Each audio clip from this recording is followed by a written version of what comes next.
Morning everyone and welcome again to our channel. Today is Thursday, August 24th, and tomorrow will be my flight going to Philippines. Excited na ako. And now is dami kong gagawin, ang dami kong lalabhan, ang dami kong lilinisan. Kasi gusto ko i-prepare lahat before ako umalis. Dahil si Habi nga, dito muna siya ng 3 weeks. And then after 3 weeks pa siya pupunta ng Philippines. Kasi meron pa siyang work na dapat tapusin. So, at ako, mauuna ako para matagal-tagal yung aking bakasyon doon. Para magiging 1 buwan yung bakasyon ko. So, mauuna ako kay Habi. Kaya ito, nagka-coffee ako. Meron tayo ditong coffee. Hindi mo makita yan, guys. Yan. And, nagbe-breakfast ako ngayon pala. At meron tayo ditong, ito guys, tinatawag namin na ibos.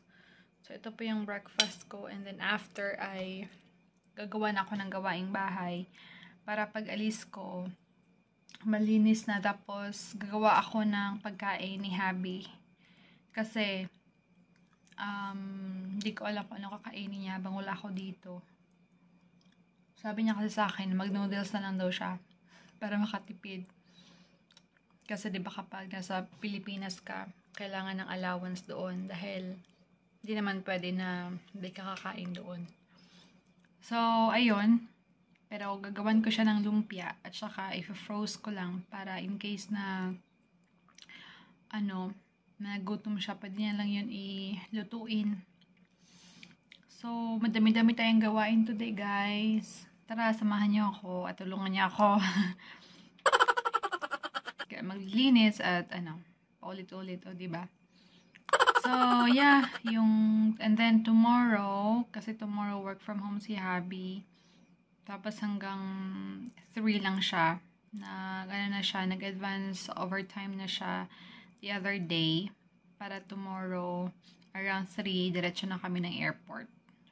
Kasi from here to LAX, mga 1 hour and a half. Unlike doon, kung doon kami sa kanyang parents na mas malapit. Pero hindi na kami pupunta sa bahay ng parents niya kasi last week, doon kami nanggaling. And after ng paghatid sa kanya Habi sa airport, yes, doon na siya diretso. Doon muna siya mag-weekend sa kaniyang parents. So, sinabihan ko din siya na punta ka lang doon every weekends kasi doon may kasama ka dito, mag-iisa ka lang. So, ayan, yung flight ko tomorrow will be around 11:40ish, like that. So, hopefully, kung makahalin kami di buwas, mga 3. So, most likely, we will be there around 4-ish, 4:30ish, something like that. Sana, hindi pa ma-traffic around the time. Para maka-check-in ako ng early. At kasi first time ko sa LAX, which is departure. So, tanong-tanong lang tayo, guys. So, ano mangyayari? Don't worry, magbablog naman ako para sa mag-share ako ng mga requirements needed. Kung ano ba yung, ginawa ko. Gagawin ko pala tomorrow.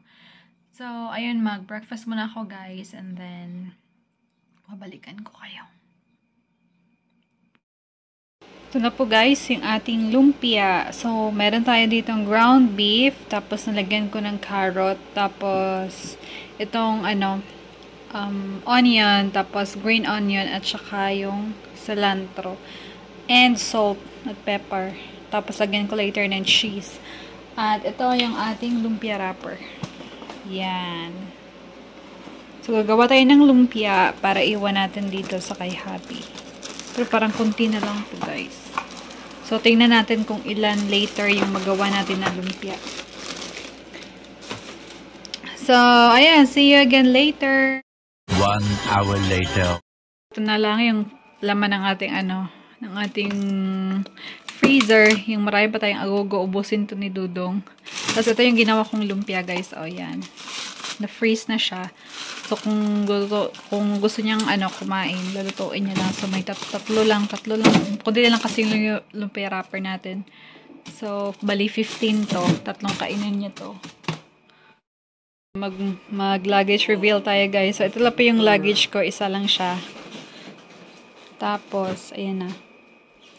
So, ito yung mga dala ko. Ayan. May mga chocolate tayo dyan. Tapos, may mga pangalan na to, guys. Para, para hindi na malito pagdating doon. Pamigay na lang. Yan yung mga pangalan na yan. At, meron tayo ditong tortillas. Gusto kong gawa ng sila ni mama. Tacos. Yan. So, yan po, guys, yung mga dala natin. Gala natin dito. Tsaka ito pa. Yung sa charger ko.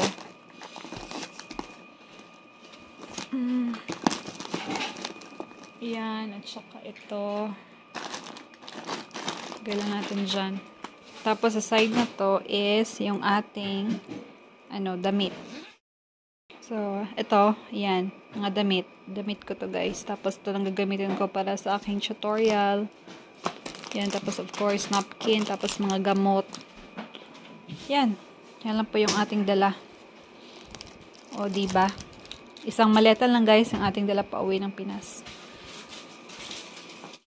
Mas meron pa pala kayong gagawin. Kailangan nyo ng e-travel. Yan. So, kailangan ito mag-fill up. Mag-fill in. Siya, 72 hours before ng flight. So, ayan po yung first step dito, guys. Ayan siya.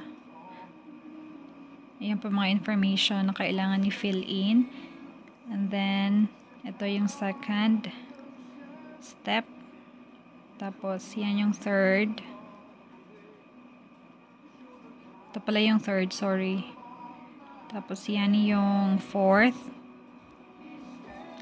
Fifth. At saka 6.